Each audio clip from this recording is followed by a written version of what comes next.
whenever you are. Yeah. So far, no one's clicked on, but. So you want me to just go? Yeah. Okay.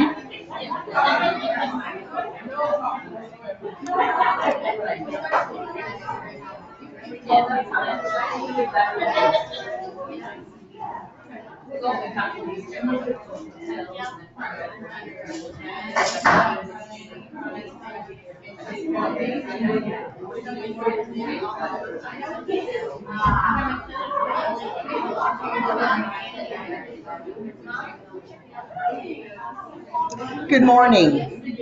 Good morning.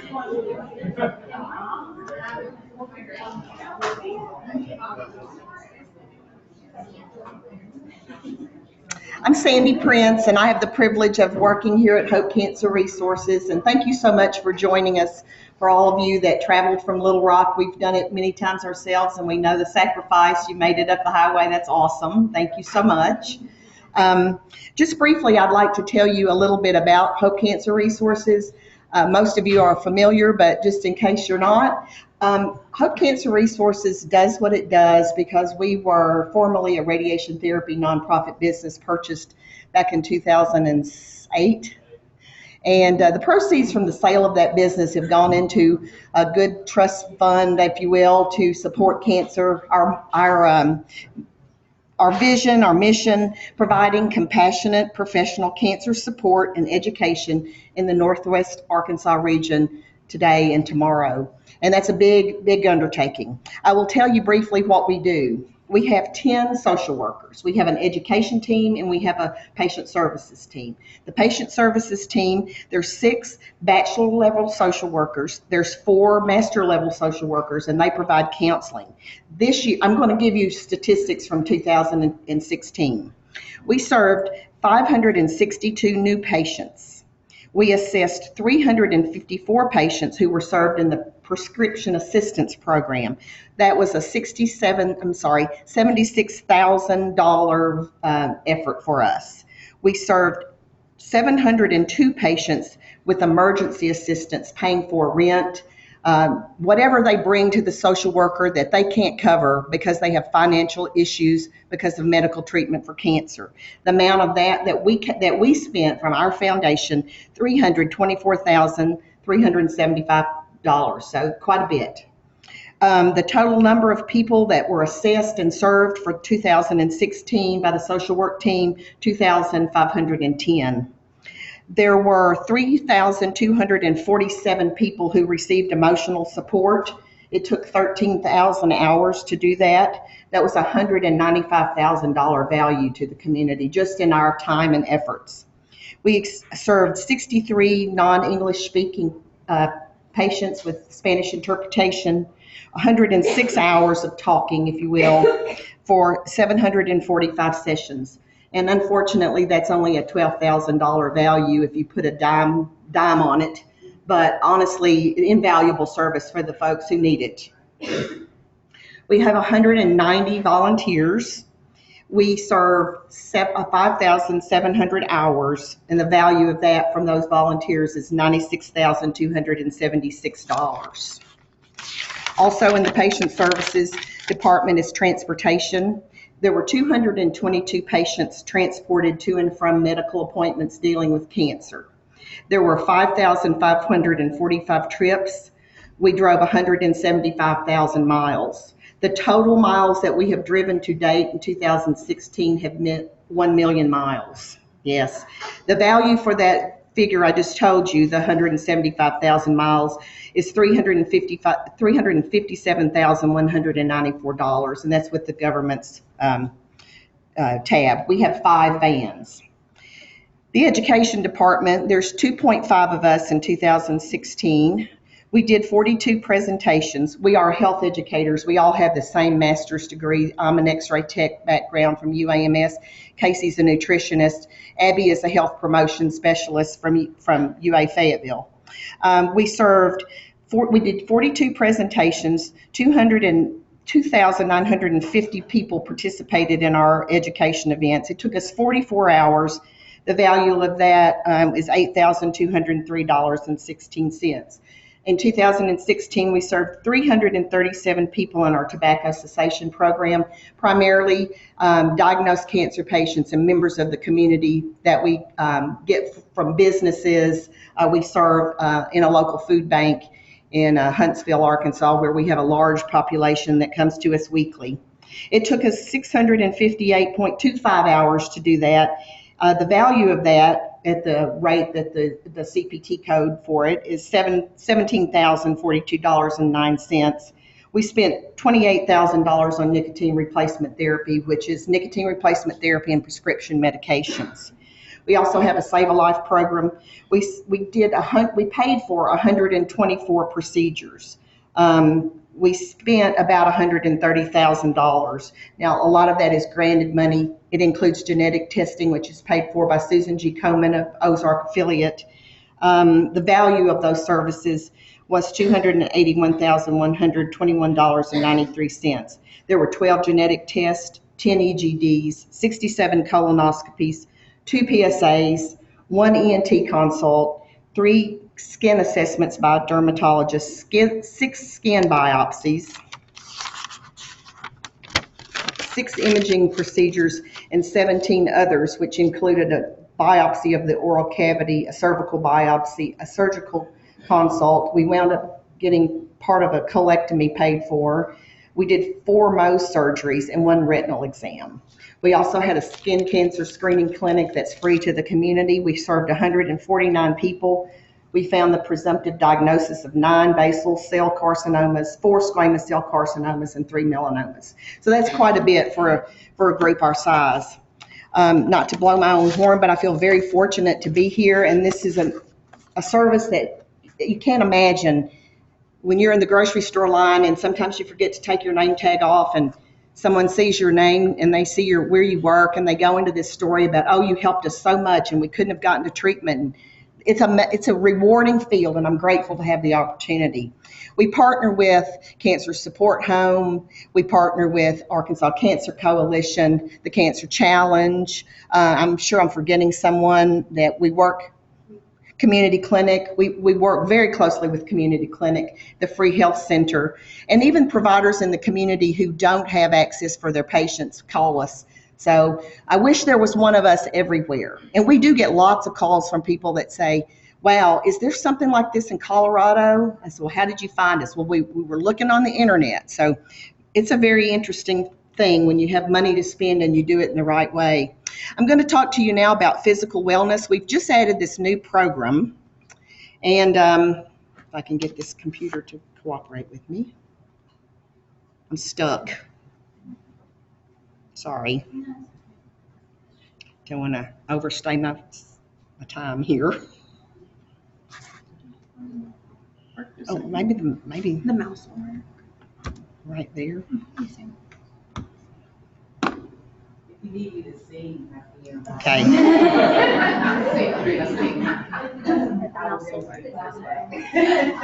I going to have to do that every time? Oh. Okay. I've been doing this kind of work for quite a number of years, and basically when we were first doing radiation therapy, we always told the patient, don't do anything you're not already doing. So if you're sitting on the couch doing nothing, keep doing that, because we're going to wear you out and make you tired, and you're not going to want to do anything anyway. So guess what? 25 plus years later, we like it now for you to get up and move. That's a really good thing. This is great. So we found a lot of good data to support the fact that people during cancer treatment and afterwards need to recover. They need to keep their stamina up. So we found this great little blurb here from the NCCN on if you've been diagnosed with cancer or undergoing treatment, it's so important to take care of yourself. And guess what? Be physically active. So that's new, and I'm very happy about that. Oops, I want to go back one. I can't see what I'm doing, and I certainly can't use this mouse like I'd like. Sorry about that. So these are some things that the American Cancer Society, who is kind of like my holy grail, I don't do much of anything that I don't quote them or use what they have to say. So these are all the good things. I know it's hard for you to see, but these are all the things that they let you know. Just being active and exercising, helps do all these fabulous things. And take a chance, look it up on the web so you can really read it. It's something that you wouldn't even guess. Moving around helps lessen nausea. Well, maybe lots of ways, but I think that's important because we know people really have troubles with that during treatment. And these are some real good recommendations, like really return to your activities as soon as possible and try to go back to that routine you had. And sometimes don't stop, just keep going, doing what you were doing. Like we used to tell people, don't do it anymore. So things have changed. This is really Casey's shtick here. Casey is our new wellness coach. This is Casey sitting there in the lovely orange dress. She was in the first class at the Mayo Clinic to get her certification in wellness, and there's going to be a national credential for that coming up soon. She's also a certified personal trainer, which is very nice. So these are some things that she talks about with her clients. And this is basically what happens here. You come in, you've gotten all this, fabulous stack of paperwork filled out by your physician, so you're okay to join our little program, and they say you're good to go, and then she helps you tailor this to fit your own personal needs. So everybody's goals are going to be different. We do offer yoga, and you'll see that later in the presentation on how long and how much. But we have lots of different things. We have a lovely exercise room. We've converted our front lobby into a little gym, sort of, a little wellness center. It's beautiful in there, and we're very proud. So people have a place to go that's just for them. One-on-one personal training, meet you at where you are in your journey. And it is a positive, fun environment. We also offer it to our employees. Many of them are survivors as well, so a double whammy for that. The goal of the wellness program for the employees is to get you up out of your chair. A lot of us are really tethered to that computer or the telephone, so it's really nice. If you don't have a job that you stand up all day long and move around, get up from your desk, go do something. So we have a couple of hours a week that we get to do that, so it's really a great service for us. Yoga. This is a really amazing stat for me. Back in the day when I first started in the late 70s and early 90s in radiation therapy, we didn't get very many survivors. If people made it 3 years, the goal was 5, but now you see this is just incredible.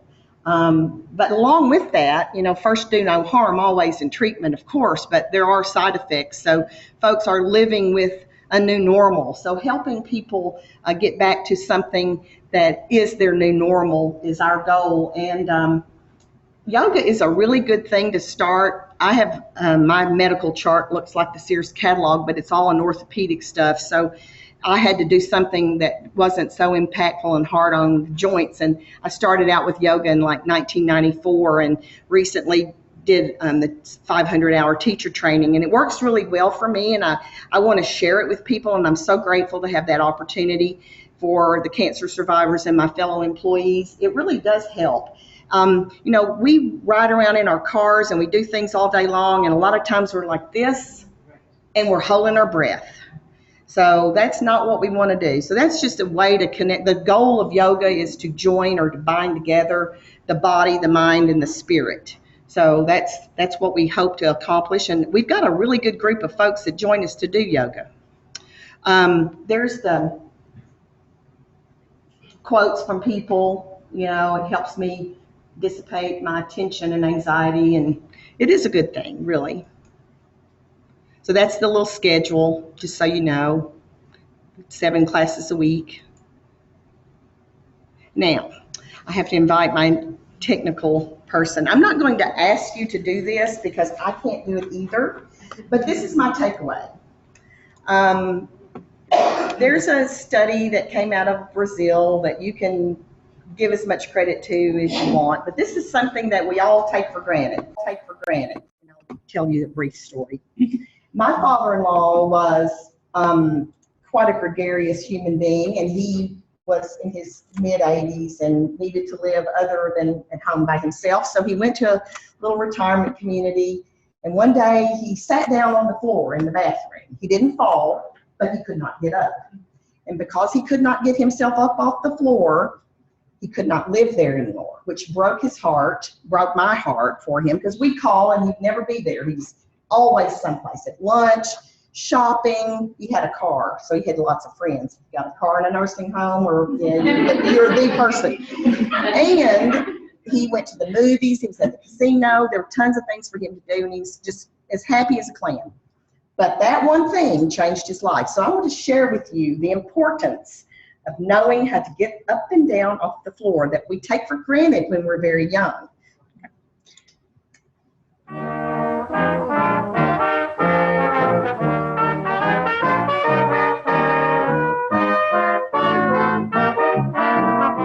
Many of us worry about getting older. Scientists have just developed a test that they claim can accurately assess how well we're aging and how long we'll live. It's so simple. You can do it anywhere. Professor Janet Lord, an expert in healthy aging, is going to show me what it's all about. Well, first of all, you need to take your shoes off. All right, So okay. you should do this barefoot. Yeah. And then you have to cross your legs. Yeah. And then try to lower yourself to the ground without touching the ground with any part of your body, your hand, your knees, your arms. Just go down very slowly. Like that. Excellent. Now what? Now you have to try to stand up again without using any part of your body to help you stand up. I don't think I'm going to be able to do this. Just get up the best way you can.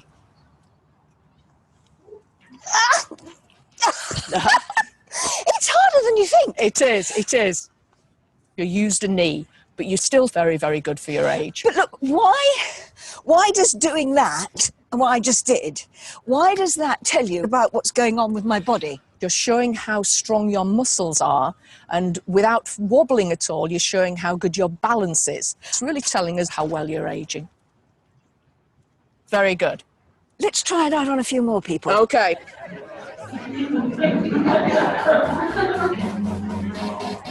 There we go.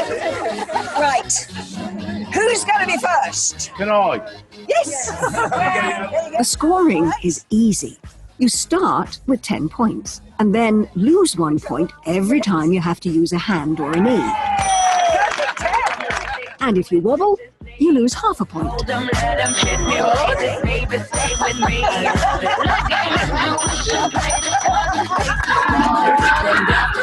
This sit-to-rise test came out of a recent Brazilian study. Scientists assessed over 2,000 people aged between 50 and 80. And their health was followed up over a number of years. People's initial scores were powerful predictors of later health and how long they'd live. So all those scores that you were giving, what do they actually mean now in terms of a long and healthy life? If you score 8 to 10, you're going to have a long, healthy life. We got a 10. The next bracket down is the 6 to 7.5 group. Yes! Good. Good. Yes! Compared to the 8 to 10 group, they've got almost twice as high a chance of having a shorter life. It could have been worse. I could have got a 5. The next group down is the 3.5 to the 5.5. They actually have almost 3.5 times the risk of actually not having a particularly long life. If you score low, the good news is you can do something about it by being more physically active. It's a hopeless case. No, you can improve that score by doing exercises that will help to strengthen the body and give you better balance. Exactly. A single point increase in your score can reduce your chances of dying within 6 years by over 20%. Any exercise that targets strength, agility and balance will help improve your score. Even just practicing the sit-to-rise test itself is a good way to start. Little food for thought there. There's lots of ways to practice. If you Google this on YouTube or whatever, you can find the exercise to help you do that. Thank you so much for your attention. I'm going to let you guys take it away.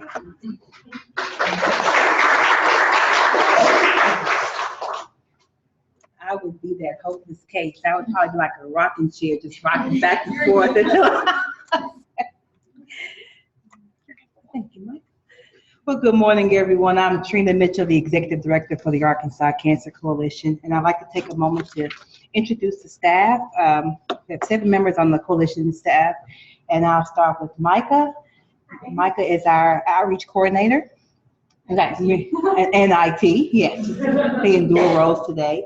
I also have Miriam Karanja, who's our director of programs. We got Rachel Moore, who's our operations manager. Kimberly Enoch, who's our grants manager. And Kirsty Dehan is our executive assistant. And Nikki Taylor, I gotta remember these names. Nikki Taylor, my mind's kind of, it's still early and I need some more coffee. Nikki Taylor is our tobacco specialist, and they're out in the registration booth when they walked in. I also like to take a moment to recognize our board member, Krista Kirksey, who's in the room. And thanks Sandy for years of service on the ACC board. And this is a unofficial announcement, but thanks to, oh, I'm so sorry, Sarah, I did not see you there. Please forgive me. No points deducted from my evaluation.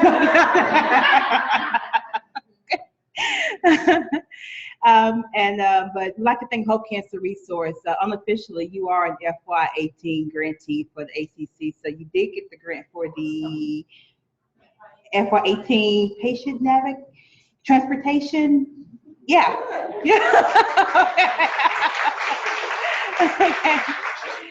So you will receive your MOA agreement in the mail sometime next week, and we'll have the grant training. It is good to have you all back as a grantee of the coalition. I mean, your work is impeccable, and you actually make the state look really, really good. So it's good to have you back as a full partner, as a grantee. Just a quick update or reminder for what's in your packet, and just talk about the importance of the coalition. In your packet, you'll see several documents. The first document, I was looking for that agenda that was here. Oh, thank you. We really need for you to fill out. There is a survey and a feedback form for today's meeting. And if you have any ideas on speakers to invite for our next quarterly meeting, we'd love to have you down to Little Rock or wherever our next quarterly meeting will be. But your feedback is so valuable because it makes us, we want to make sure that we give you the most recent updated information for cancer. And if there's a program that's in your area that you want to let the coalition members know about, we'd love to have you at our next quarterly meeting. But if you could take some time and fill out the feedback and engagement form, that would be absolutely fabulous. And we would love to have your feedback. Also in your packet, or maybe not in your packet, at the front desk, there is this study, a guide of developing a cancer support group in rural counties. It's a great tool to use. I know you are already fabulous in doing this, but just a guide for you to take. You know, you can. It's at the front desk. My apologies, I thought it was in your packet. So Michael's gonna go grab a few, and just a great tool for you to have. We work with a group in MENA to come up with this study, and it's a really good resource for cancer support groups. Thank you, Micah. And lastly, in your packet, you do have an ACC brochure. If you are not an ACC member, take out this brochure, and there is a perforated portion of the panel on the brochure to fill out. I want to take a moment to really talk about this brochure because it really is valuable to be a Arkansas Cancer Coalition member. There's no fee at all. We bother you about a few times out the year. And the main thing is that we are a grant-making organization. So if you have smaller projects, anywhere between 1,000 and 2,500, we do offer mini grants. And if you have bigger projects that's been funded pretty well in the past and has some proven history of working and having a big impact and effort in your area, you can also apply for the bigger grants, which is anywhere between $35,000 to $55,000 a year. And so that's the grant that you all have for FY18, which starts in July. But another thing is our cancer work groups. So if you're not familiar with the Arkansas Cancer Plan, it is like our Bible for the state. It has objectives, goals, activities already laid out for you to work on to eliminate cancer. here in Arkansas, and with each chapter, there are 7 cancer chapters that the coalition members decided to use to focus on. And so with those cancer chapters, we actually have a work group set up to work on those particular objectives. So if you are not a member of the Cancer Coalition, I'd ask that you take a moment and fill out this part here. It also asks if you want to participate in a work group. I highly recommend that, because when it comes time, when it's time to edit the cancer plan, your expertise is really needed. On top of that, working towards the goals and objectives of the cancer plan for your particular chapter, we'd love to have you at the table to revise this document. And with that being said, I'm going to introduce our next speaker. I got a chance to meet our next speaker about 2 months ago. She came to the office with a wonderful service, and I think it's very valuable for you all as well as the Cancer Coalition. Oh, you're fine. And I'm going to take the time to read her bio, because she's done some amazing. You sure? Are you sure? I get that all the time. I get ready to read a bio, and I was like, you don't have to. Okay. Well, I'd like to introduce to you Allison Caballero, who's Director of Strategic Planning and New Business Development at UAMS Center for Health Literacy, and her topic is the relevance of health literacy in cancer control. At this time, please welcome Allison to the podium. Give me just a second to pull up your PowerPoint. Always make time for IT. While she's doing that, with Trina, is it okay if we do quick introductions, just so we all kind of know who's in the room, and then once I'm finished and once you dismiss us, we all know who we want to visit with? Okay, I'm Madeline Whitaker, and I'm the Communications Coordinator here at ACC Resources. I'm Anna Robier, and I'm a Special Events Coordinator here at ACC Resources. I'm Katie Sheeler, Director of Case Revision and Wellness. Tim Lachlan, I'm Strategic Director for Global Headquarters at I just work right now. I'm Skylar Fennell, Community Manager here at Krista Kirksey, I work with the American Cancer Society with mental hospital. You can either use the mouse or this is working again. Just put it up there. Just click to the left. Yeah. Just click right there. Okay, good.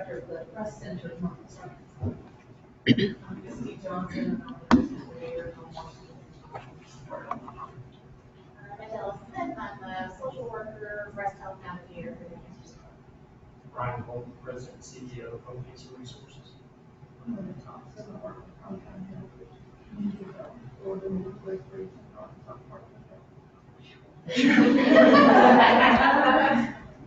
I'm Sarah Eichmann, I'm a board member, and with our and as contract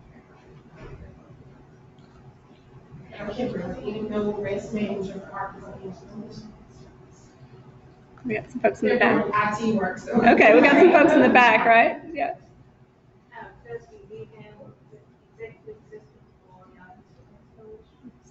I'm Nikki Taylor, I'm a health program specialist for the Arkansas Cancer Coalition.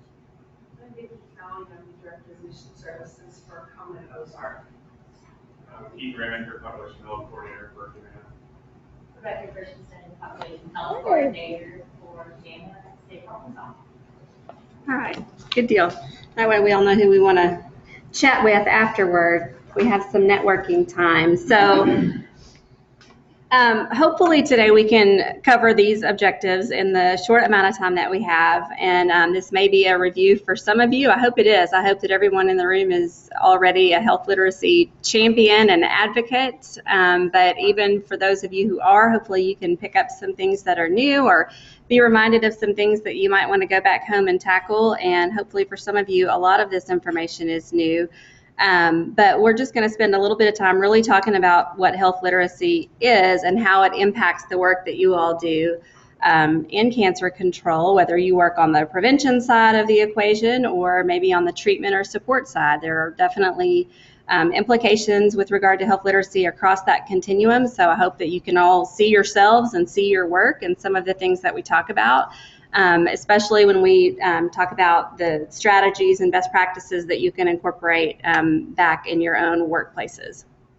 So jump in anytime. This doesn't need to be formal. If you guys have questions or thoughts or comments, examples of things that have worked well for you, just shout those out. So here's just a basic Institute of Medicine definition of health literacy. And so it's the capacity to obtain, process, and understand basic health information and services needed to make appropriate health decisions. But there are a few keywords, and these are animated, sorry, it's moving slowly.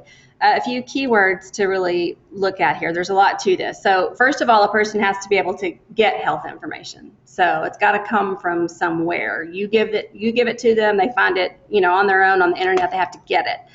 And then they have to process it. So that really requires some cognitive skills, and people vary in their level of cognitive abilities, and we know that those cognitive abilities decline, sometimes in relationship to disease progression and often in relationship to aging. So there's some issues there with how well people can take health information and use it. So they've got to understand it. And then the last bit is that they have to use it to actually make appropriate health decisions. And so there are a number of decisions that might have to be made. It's everything from navigating the system to getting to appointments to filling out paperwork, understanding discharge instructions, knowing what those support resources are that you may have offered them. There's a lot to it.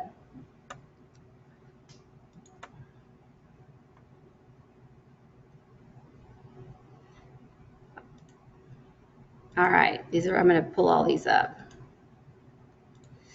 So if you look at components, there are many, and we'll talk about each one of these in detail. So a lot of people will say, well, isn't that just reading? So if we teach people to read, won't we have this problem solved? Isn't it just a reading issue? And there's quite a bit more to it than that, and so we'll talk about each one. Prose literacy is what you think about when you think about people's literacy levels in general. It's looking at continuous blocks of text, paragraphs, sentences, often the way that they'll see information in discharge instructions and in brochures that you give them. And so those fundamental literacy skills really do come into play, but it's a necessary piece of the equation, right? So then a little bit different than that is document literacy. And this really has to do with understanding forms, things like check boxes, and can you check more than one, and filling in blanks, and things being laid out in a nice way for people to read them that are not just in linear text format. So maps are another good example of document literacy that may be required to help people out in the healthcare system. We're going to talk a little bit more about numeracy in a bit, and hopefully that's a new topic for many of you, but there are lots and lots of numbers in healthcare, whether we're talking prevention or treatment. There are many instances where people need to understand numbers. Sometimes those numbers come with text, and so there's that, just complicates things even further. Sometimes numbers stand alone. Think about medication dosages, appointment scheduling. One of the basic definitions of health literacy, people who have adequate health literacy are the people who, given a little card, can circle the correct appointment time on an appointment slip. That's basic health literacy. That's all you have to do to get the basic seal of approval. So lots to do with numbers there. How often people need to come back for treatment, length of time, they might need to perform a certain exercise at home, and then risks and benefits. And that's huge, I think, in cancer control. There's a lot of options. I think patients are hopefully very engaged in their cancer treatment and in discussing treatment options with their providers.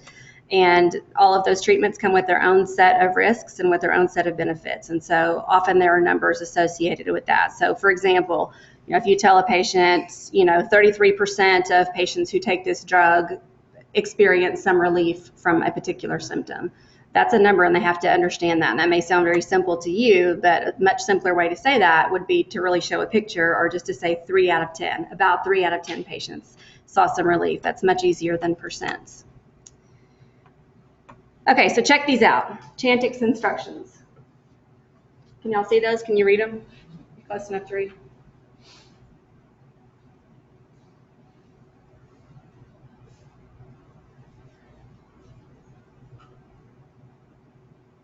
So I'll just read an example for anybody that can't quite see it from the middle section. Weeks 5 through 8, reduce your smoking to reach 1/4 of your starting daily number of cigarettes. Example, if you usually smoke 20 cigarettes each day, reduce your smoking to 5 cigarettes each day during weeks 5 through 8.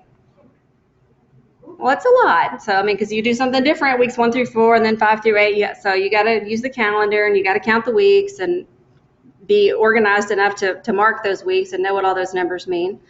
So that could be a little confusing. But then we're going to overlay that with the dosing. So that's what you do with regard to smoking. Well, this is what you do with regard to taking the medicine, right? And these are from the website that manufactures this particular drug. So day 1 to 3, take the white tablet, 0.5 milligrams, 1 tablet each day. On day 4 to 7, though, it's a white tablet, 0.5 milligrams, take 1 in the morning and 1 in the evening. These are not too terrible. But then day 8 to the end of treatment, I don't know how long that is, I take a blue tablet that's 1 milligram, take 1 in the morning and 1 in the evening. So do I continue taking the ones that I started with, or do I stop those and start these as the weeks change? There's just a lot for a patient to keep up with there and to understand, and it's quite difficult for a lot of patients. Here's another example, and by the way, all these examples that I'm showing you, I'm not showing you because they're bad, but I think they all give us, and I think we could all take our own health information and look at it and identify opportunities to improve it. So I'm not showing you things that I think are just all terrible. But this is a great piece on preventing skin cancer and lots of good tips about reducing exposure to UV light and using sunscreen and all of that stuff. So just take a look at some of these if you can see them, and I'll read the bottom one in the center to you. It says, use of a UV indoor tanning device increases melanoma risk by 20%, and each additional use increases risk a further 1.8%. Well, what does that mean? If I went to the tanning bed already 20 times when I was in the 7th grade for my formal, am I at risk, and how much risk? 20 plus 9 more times 8%. So I'm 40%. I don't know. I don't know the answer. But that's the point. You know, a lot of the numbers that we throw out, we grab stats and we throw them out with people, and we don't understand them well enough to explain them. And certainly a person reading this on their own may have difficulty understanding that. So another component that plays into this big health literacy puzzle is auditory or oral health literacy. And so we do a lot of talking with patients, and sometimes I think they feel like it's talking at them. But there are a lot of verbal instructions. And I think that, and we'll talk a little bit later about demand, we place a lot of demands on people in the healthcare system. So I can share a personal example of a time when verbal instructions were not successful, and I consider myself to be someone that has adequate health literacy. But when I was going in for fertility treatment, the doctor figured out what the issue was and said, okay, great, this is what the issue is. That's half the battle, is that we know what the issue is. Now we need a plan to fix it. So here's the plan. And so he told me the plan, and there were lab draws to be done and ultrasounds to be done, and I don't even remember what else. But I remember leaving that office and thinking, I understood everything he said when he was talking to me, but now that I'm out the door, I do not have a clue what the plan is. I could not go home and tell that to my husband if I had to, if my life depended on it. I'm going to have to call back because I really don't know what I'm supposed to do next. And so there are lots of demands. I'm like, what happened? Why did I not get it? Anybody? Too much information at one time. Okay, the amount of information. Great. What else? Okay, lots of details, lots of steps. Okay, so I had to put things in sequential order. Good? My own emotions about it. We finally have a plan. We're going to figure this thing out. And ultrasounds, blood draws. Am I afraid of that? Am I worried about how I'm going to pay for that? Lots of things. Yeah. And then internet. So we know that use of the internet is continuously growing. Even in rural places, people are finding ways to get online. Everybody has a smartphone. Did I bring mine up here? Yeah, I didn't even go very far without mine. I brought it with me from the table. Everybody has one of these. We're all using it. And so many people, the vast majority of people who do use the internet, look for health information online.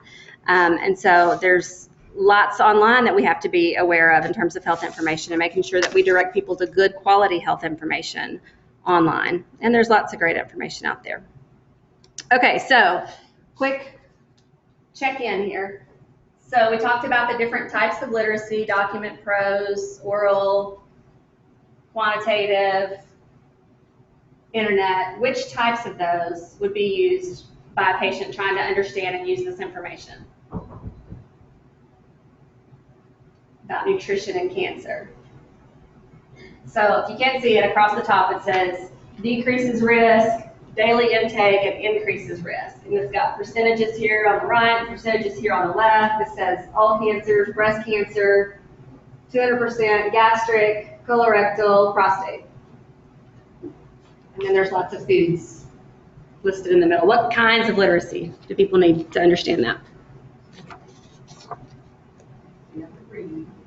Okay, so the basic prose literacy, because there's some text down here, right? Some kind of, all right, what else?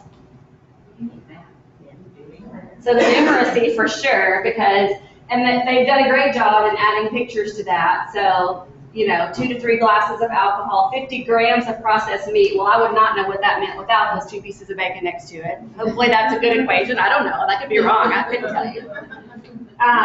120 grams. Again, I don't do grams. I don't, you know, my quantitative health literacy may not be stellar. I don't do grams, so I don't know about 120 grams or anything, but they have given you a picture.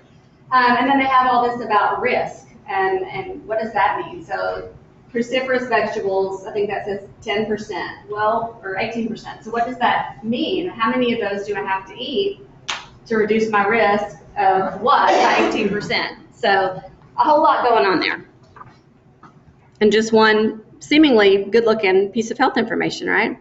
So, all right, how big is the issue? So hopefully we've demonstrated a good way to say that. If I just told you, or even written the words, 36% of American population adults, you know, are at basic or below basic health literacy, that might have meant something different. But instead, I'm showing you using this little graphic.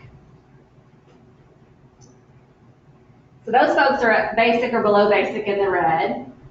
The people in the blue have, I think it's adequate or intermediate, and then only about 12% of the population has really good health literacy. And that's kind of scary. It can really happen to anybody, but there are some characteristics, and this is very probably not a surprise to you. It's most often found in folks of advanced age. We see health literacy issues more often in minority populations, among people with chronic diseases. Somebody mentioned earlier the amount of information, and think about someone with a chronic disease to manage. There's meds, there's lifestyle changes, there's all sorts of things, appointments to keep up with. So that's not a surprise. And then individuals with lower income and educational status are also more likely to suffer from health literacy. But how do you know? And the answer is you really don't. So this is a good illustration. I'll explain it because it's not the best picture. If you just saw it by itself, you'd have to spend some time with it. But essentially what this graphic tells us, these are folks down here on the bottom. These are folks with a graduate degree. These are folks with a bachelor's degree. So, as you go from top to bottom, the education level of the population is greater. So even among these groups, we have in the dark purple some people that have below basic health literacy skills. That means they couldn't circle and find that appointment time on the appointment slip. You've got 18% of the population, 10 and 8 respectively, that have only basic levels. So that's as far as they could go, is to circle that appointment time on the slip. You've got a large number, 60% with a bachelor's degree, 57% with a graduate degree, who have intermediate health literacy. And again, only 27 and 33% who have really proficient health literacy. So, and I think we can all, just going back to my example, I think you can make the case that any of us can have low health literacy at some moment in our lives, right? If you've got someone who's critically ill or really going through a stressful situation, or you're in a lot of pain, lots of other barriers. Here's a map of the state of Arkansas, and of course the darker the green, the more percentage, the higher percentage of the population has just basic or below basic health literacy. And if you laid that map on top of lots of other maps that you've seen, you probably will think, wow, this looks similar. When we look at, the rates of chronic disease in different places, it looks pretty similar.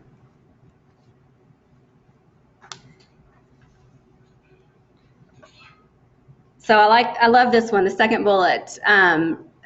Most of the people in this study group had a college education, about 9 out of 10, but only half of them could report accurately the likelihood of a dice, coming up even. Okay?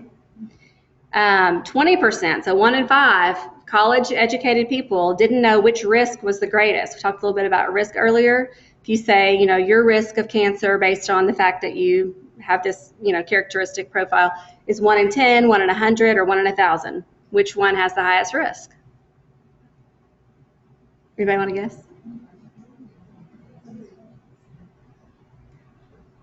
Yeah, so 1 in 10 is the highest risk, but again, 1 in 5 college-educated adults wouldn't have chosen that because we're not used to seeing numbers expressed that way.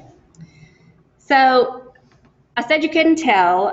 Occasionally you might get some hints. If you're in healthcare, you've seen these, and you can probably add to this list. But these are the folks who will say, yeah, I'm really not going to look at that document you gave me right now. I'll just wait and talk about this at home with my husband. Or my favorite one, oh, I forgot my glasses.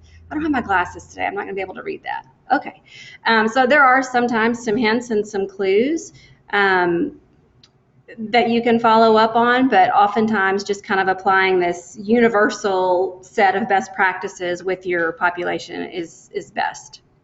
So this quote at the top I'm going to come back to. This is from a study, but health literacy is a stronger predictor of health status than age, income, employment status, educational level, or racial and ethnic group. And I'm gonna come back to that in a little bit, but if you look at all the things that having low health literacy is associated with, it makes quite a bit of sense. So people that have, generally lower health literacy levels are less likely to seek preventive care, so they're not going in for their immunizations. They're not going in for those well child checkups, things like that.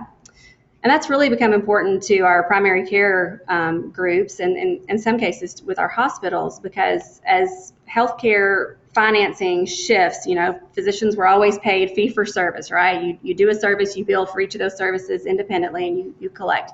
There's a shift now, and physicians are getting reimbursed for value instead of just quantity of services delivered. So there are financial incentives when physicians' patients come in for those immunizations, when they do those well child checkups, when their patients don't go to the ED when they don't need to.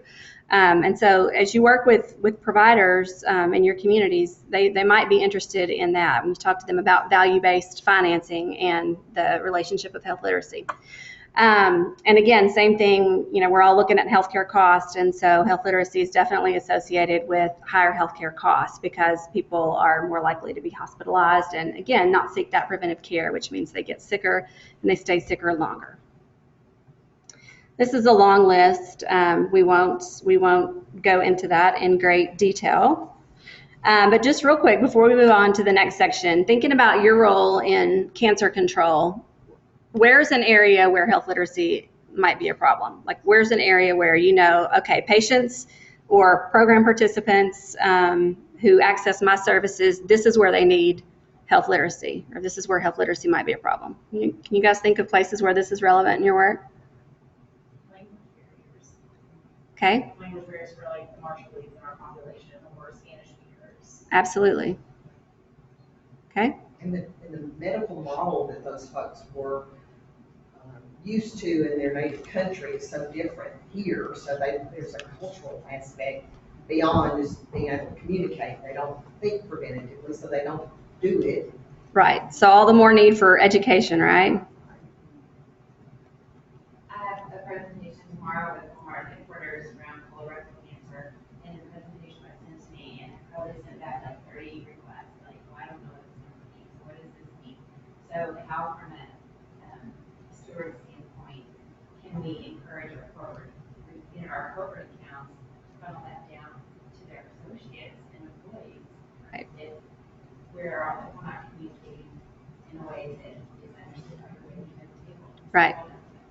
So your presentations and then just that trickle down effect with the others that share the information that you put out, because I got the sense from the introductions that most of you in the room are really the experts in cancer control. So you guys are putting out a lot of health information that other people are expected to obtain, process, understand, and use to make better health decisions, right? I think sometimes when we invite even a speaker to speak to the coalition, sometimes I look at the presentation and I'm like, very academic. Very high level. So just kind of trying to say to the person, if it's like an expert in it. Keep it simple. Yeah, keep it simple. Yeah, my husband is in a completely different field than me, so it's funny when we hear each other talk work talk, because I have no idea what he's talking about and he has no idea what I'm talking about. So we learn from each other. But so this is kind of the continuum of cancer control, and you guys probably have another similar graphic maybe that you subscribe to, but some of you work in prevention, so you're hosting screenings, you're doing public education kinds of things. Others provide treatment. Others, I loved hearing everything that you guys are doing here, Sandy. It's amazing. And I was thinking the same thing when you said that. Do we have this somewhere else? I mean, where else in the state do we have this kind of support? This is phenomenal. But wherever you are in that spectrum, there's room for improvement in the way you address health literacy. And this is just one quick study with relevance to cancer and to screening in particular. And this group, this particular study looked at a number of other studies, so it's a systematic review, and they found that health literacy was associated with screening uptake. So you want your patients and community members to participate in all these various types of screening, and so they found that with each of these types of cancer and kind of across the age span, that there was a clear association between people having lower health literacy not participating in the recommended screenings. So that's kind of scary. This is an example of, again, just one that I found online with a quick search. It's an advertisement. So when you're thinking about like where you use this in your work, start from the very beginning. How do people know about your services? Even your advertising, whether it's radio or print, it can all be hopefully made really simple to understand, really easy to understand. We'll talk about some tips on how to do that very directly in a few minutes. But again, there's a lot here. You've got words that you have to read, and there's eligibility criteria, and there's numbers there. You've got to figure out how many in your household and what your monthly or yearly income is, and what does that mean if the monthly is different than I don't know. It's a whole lot. It's very confusing. So one example, and that's kind of where I would start with your initial, how do people know about you and what you do? Here's another, thinking about those who provide treatment or work in medication assistance programs. You guys mentioned a lot of barriers earlier to why maybe I didn't understand things. Think about a person who has cancer and their medications are changing constantly. Think about the number of barriers, and you all could name them much more quickly than I could, but the number of barriers that they face in getting that medication. They may need transportation. They may need a medication assistance program just to finance the meds to begin with. They need to understand what the meds are and why it's important that they take them. So there's that education that has to happen on the front end before they even try to get the meds. So imagine going through all that, and you guys are the champions and the advocates. You're addressing those barriers every day in the work that you do. Let's say that all of that goes beautifully and you cut through all of those barriers, and then the patient gets home and doesn't know how to read their medication instructions. And we saw the Chantix one earlier, but just that's one example. Also in the area of nutrition, whether you work in prevention or treatment, you have a huge emphasis on nutrition and what people need to do to stay healthy or to keep their disease progression at a minimum. And so nutrition labels are awful, and they're much better than they used to be, and I think they're changing again. I think I heard that recently. Where's the dietitian in the room? I think I heard that recently that they're about to change again in 2018, so I'll be excited to see hopefully a more plain language version of that. But all right, so here's a group of diabetics. These are people that had all completed high school, so they have basic education under their belts. Most of them were type 2. 71% of the type 2 diabetics and 41% of the type 1s couldn't read the nutrition label to find out how many grams were in a serving of this particular food using this. So you have the serving size, there's a number of servings per container, and then you have to go down and find the carbohydrates. And depending on what kind of carbs you're counting, it may not be total that you need to look at. So there's a lot to that. But again, these are people who live with diabetes who need to understand this, and nutrition is a key component of their health and their health maintenance, and they're not able to do it. So here's our medication example, lots and lots on this prescription label, just a whole lot of information. And so that's a really common thing that we see patients struggle with and not understand. And again, just imagine all the work that you all do to get the patient with the prescription in their hand and all that it took for that to happen. If we could make that easy for them to understand the instructions. So if they don't understand correctly, then they don't get the treatment benefit if they don't take it correctly, but they may also set themselves up for a safety event. I'll just read a couple of these. I know you can't see them. This is just a list of kind of questions that cancer patients may have from their physicians and their treatment teams. And just to give you an example of it, just a reminder, because you know the vast amount of information that a cancer patient needs to have. What is currently happening? What are the aims of my treatment? How will I know if treatment is working? How likely is it that treatment will control cancer? What treatments are going to help me manage my symptoms like pain and nausea? Is it possible for you to give me a time frame? Should I consider stopping anti-cancer treatments and focus more on treatments to make me feel better? What can I do to cope and care for myself while caring for my loved one? I want to know the pros and cons of the treatments that I'm getting. So that's a whole lot of information for a person to digest and really be able to use. All right, so what do we do about it? At the bottom, there's a graphic there. It's kind of almost like a scale. So on one side, we have the individual skills. So we talked about all of those things that a person kind of needs to be able to do to function most effectively using health literacy in the healthcare environment or the public health environment. And then on the other side, we have all these demands and expectations that we as programs and healthcare providers place on the patients. And so when we see a mismatch or an imbalance between those two things, that's when we see those poor results from low health literacy. So in terms of strategy, we can either work on the patient side and try to improve patient skills so that they're better able to communicate, they know what questions to ask. They know better how to say, these instructions don't make any sense to me. I need somebody to explain it to me in a different way. And then we can also work on our own side, on the provider side, whether you're a healthcare provider or someone who promotes screening in your community or anything in between. There are things that we can do on our own side to just make it easier for those patients who have that varying level of skill. So plain language, and I think I've probably said plain language already 2 or 3 times, but really using that plain language and not using our own language that we were taught in school is so very helpful for those patients.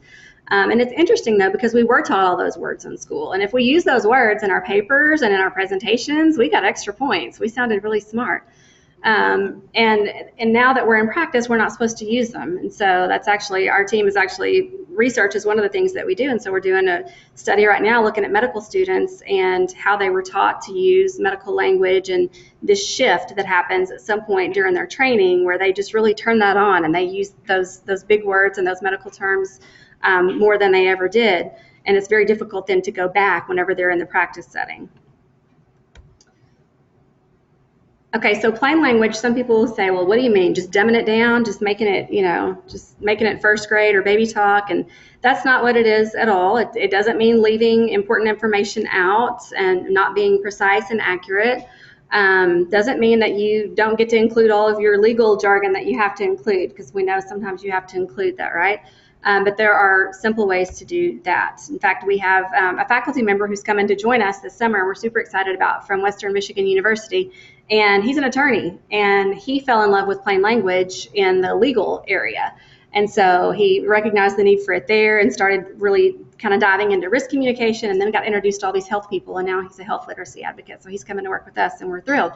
But anyway, so there is a way to make even legal information in healthcare simple as well. So here are just some basic tips that anybody can do in any of your communications, whether it's an advertisement for a local community screening or directions to your facility, a piece that explains how to access transportation services, medication instructions, whatever it may be. Common everyday words, and you can do this too verbally. Common everyday words. Avoiding jargon, so those big words, if you have to use them, just explain them. I don't have it today, but there's a great little video online from the American Medical Association. It's old, you've probably seen it. And there's this sweet little old man, and the physician asks him how his hypertension is doing, and he said, hypertension. And she said, well, what is that? Then she realized he didn't understand what, and she said, what does that mean to you when I say, your hypertension? And he said, well, I guess you think I'm bouncing out of my chair or something. I guess you think I'm hyper. And she said, well, then I haven't done a very good job explaining what hypertension is. You do know you have high blood pressure. Oh, yes, ma'am, I take that pill every day. All right, so I didn't do a good job telling you that when I talk about hypertension, I'm really talking about that high blood pressure that you're taking that white pill for. So if you have to use those words, and sometimes we should, just define them for the patients. Key messages. So there's a lot of stuff that would be nice to know. A lot. But if you want to explain to somebody, if you want to give somebody an elevator speech on how to eat right to prevent cancer, or I don't know, how to lower their cholesterol, if you want to give anybody an elevator speech on that, you can't tell them everything you know about that topic or everything they might need to know or want to know about that topic. So again, we don't want to leave out critical information, but really try to find a way to stress those key messages, limit the information to what you actually need. Use visuals to reinforce. Again, people get fatigued really easily or just downright struggle with just lots of just text after text. And then personal pronouns, we and you. So I'll give you an example. If you say something like, people with high blood pressure are more likely to blah, blah, blah. There's kind of this feeling that you're talking about other people, you're not talking about me. So, to control your high blood pressure, you should X, Y, and Z. So just really kind of using those personal pronouns. Of course, a logical organization of your information, things that, just make sense in terms of flow, that you might need to do some definitions up front, or if it's something about a body part and how it works, you might need to do some anatomy up front before you get to some of the other things. Using a format that's easy to read, so using headers, using bullets, and just leaving plenty of white space in between. These are just all some good health literacy best practices. Active voice rather than passive. I'll give you an example of that. Passive is like something happens to something else, and active is like you do something else. So if the baby is bathed daily, blah, blah, blah, blah, blah. Bathe the baby daily, period. Then, da, da, da. You see the difference? Just making it active. Use verbs instead of talking about what did happen or what would happen. And then we advocate for a reading level at 6th grade or below. And a lot of times when you say plain language, people, that's what they go to. Okay, it needs to be at a 6th grade reading level. Yes, that's part of it, but clearly that's not all of it. The average American reads at an 8th grade level, but that's average. So that means there's a whole bunch of folks who don't read at that level. And we just talked about all these other barriers that get in the way. So while they may be able to read the paper at the 8th grade reading level when they're happy and in their jammies on their couch with their coffee, that's a different situation than when they're at a screening or at the hospital. I think we covered most of that. So, all right, so let's talk a little bit about the readability, the 6th grade level business. And so readability is really a measurable concept that looks at the level of difficulty within a block of text. And so there are different ways that we can do that. There are a number of formulas out there that you can do. You can find them online. You can plug your text into them if you want to.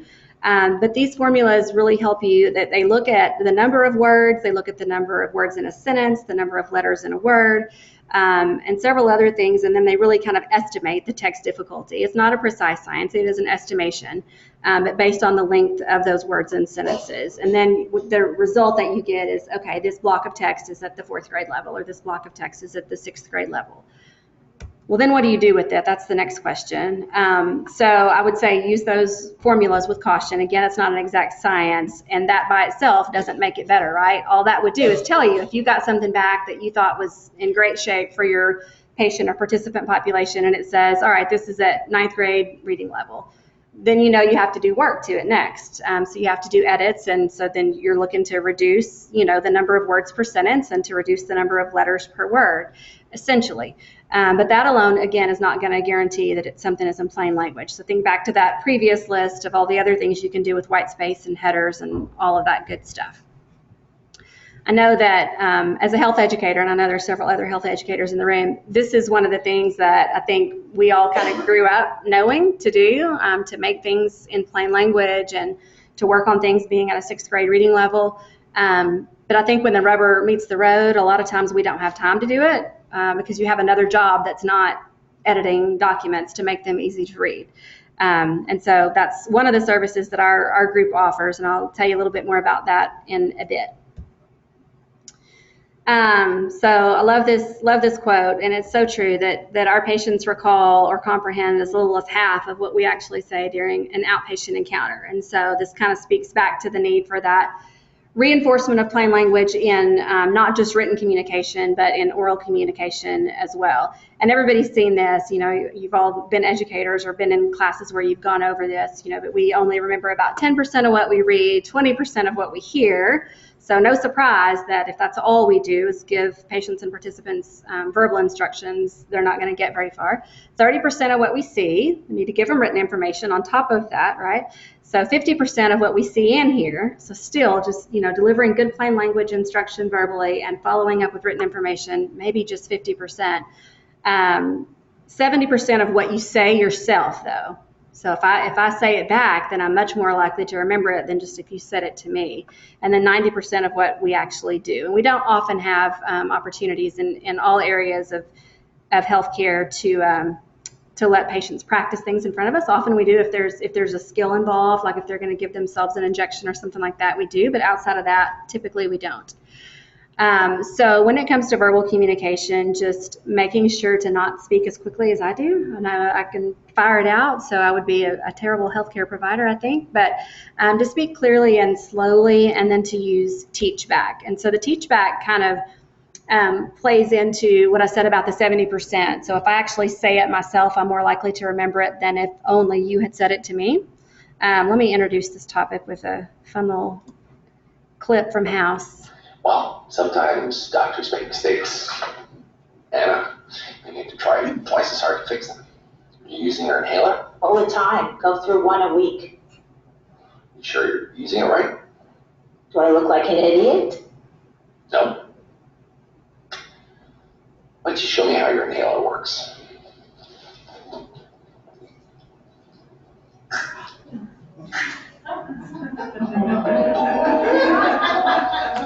Jerk.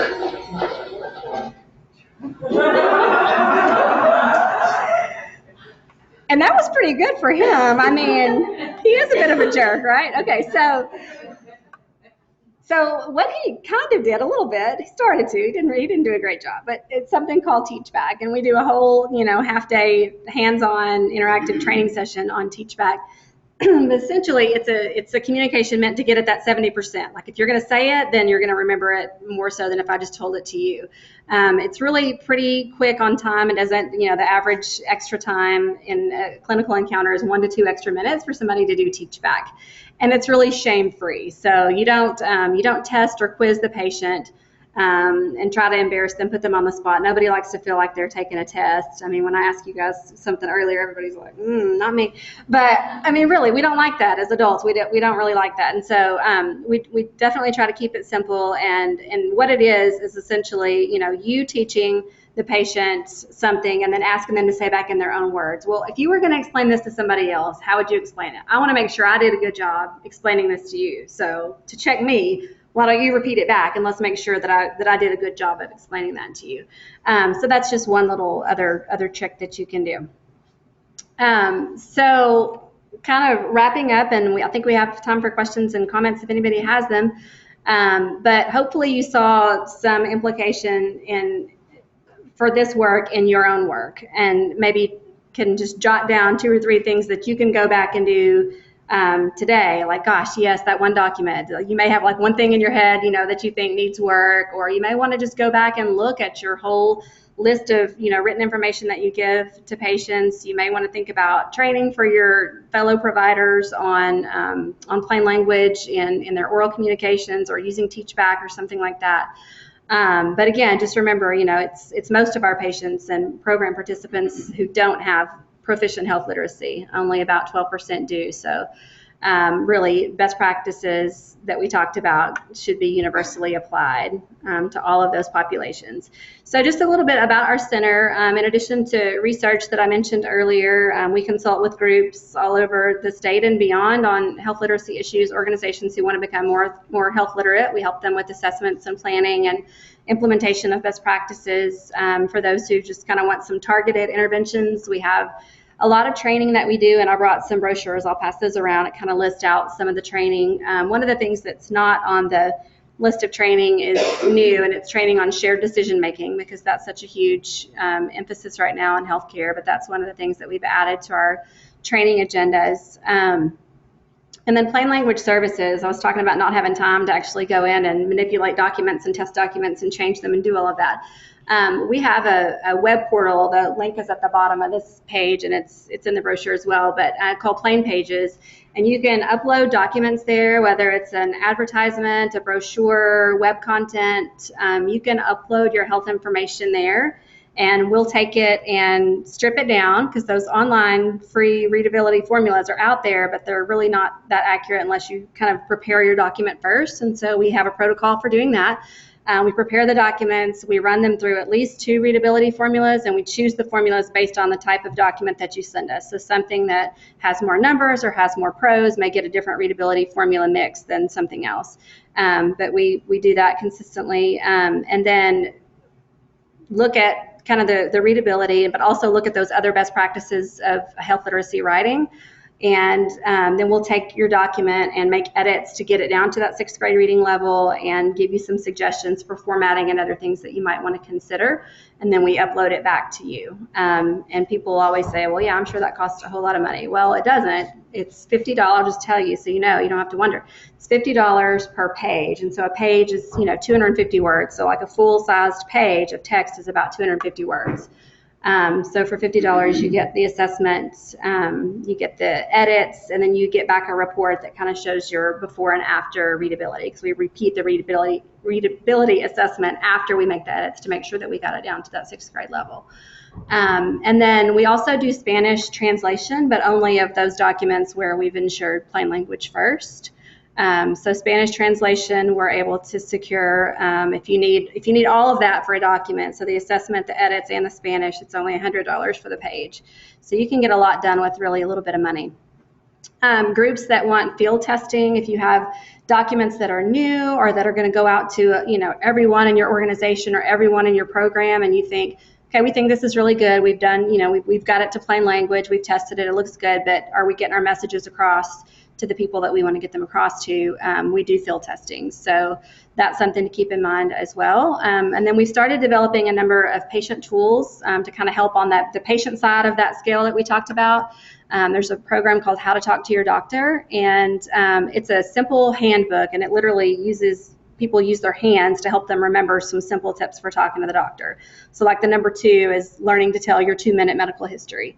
So you write that down in your handbook. You learn how to tell it, and then you write it down in your handbook. You take your handbook with you to the doctor. So there's 5 steps. It uses the hand, so in case they forget their handbook or whatever, they're not hopefully in a whole lot of trouble. But very simple, and we have that available in Spanish as well. And our Spanish one, actually, we're excited. I have to toot our horn for a second. We just entered it into a national competition for plain language writing with the National Center for Plain Language, and our Spanish, How to Talk to Your Doctor, got the grand prize for the whole country. So we were excited. Thanks. We were really excited, and we're doing more of these. We're working now on how to talk to your pharmacist. Same concept, using the hand, how to talk to your pharmacist, and how to talk to your child's doctor, because it's a little bit different dynamic when it's, you're serving as an advocate. So anyway, happy to answer any questions, and I will pass these around if that's okay.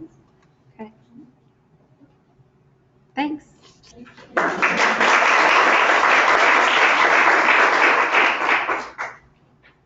Thanks again, Allison, for coming, for traveling all this way to give us some great information. Just from personal experience, we did use this service for the cancer plan. We realized that some of our partners, although they're partners and they're doing some of the work in the cancer plan, some of our terminology and our technology, our technical terms were still too advanced. And so the cancer plan was brought down to a 12th grade level, I believe. And so we noticed that some of our applications from our mini grants and even some of our competitive grants, you can tell from the difference in the literacy rate from this area versus other areas. And so we figured since it's going to be a document used all over Arkansas, we need to really look at making it, kind of set the same playing field, having a level playing field all the way around. So are there any questions at this time for Allison? Okay, so it's a great service to use. Thank you so much for picking up our latest annual report. I know it's 2 years behind, but usually once the fiscal year is over, then we do the annual report. It does give an overall view of what's been going on with the Cancer Coalition. Again, in your packets is the survey feedback form. If you would please fill it out and leave it at the front desk with Kirsty. We also want to introduce an aging software that we purchased. It's going to be a good interactive tool to use when we're out in the community, just community outreach events. If you get a chance, stop by the registration booth. The software basically takes your picture and then you can manipulate it to show how you would look if you were a smoker, if you're exposed to sun's UV rays, and even obesity. So if you get a chance, come by and take a look and see how you look. And it may be something that you may want to use as well in your local community. So, but thanks again, everyone, so much. At this time, are there any announcements from you all? Anything you would like everyone to know? Any upcoming events? Go ahead. Yes.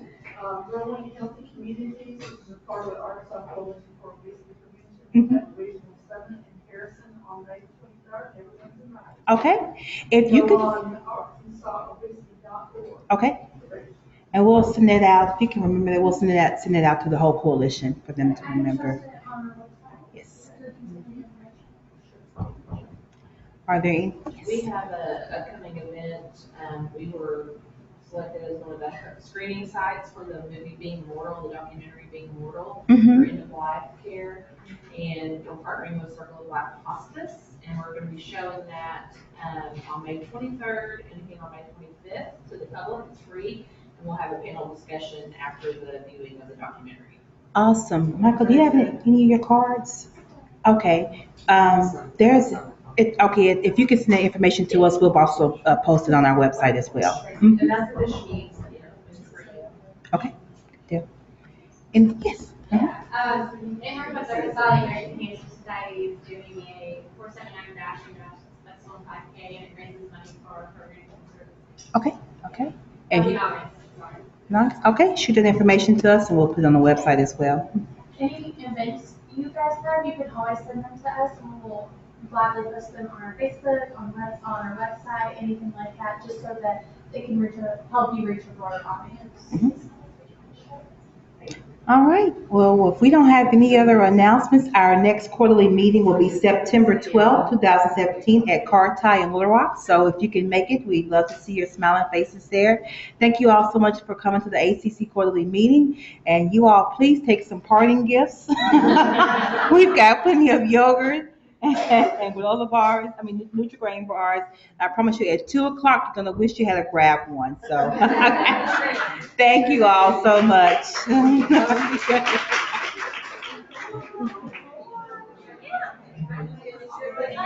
I'm almost.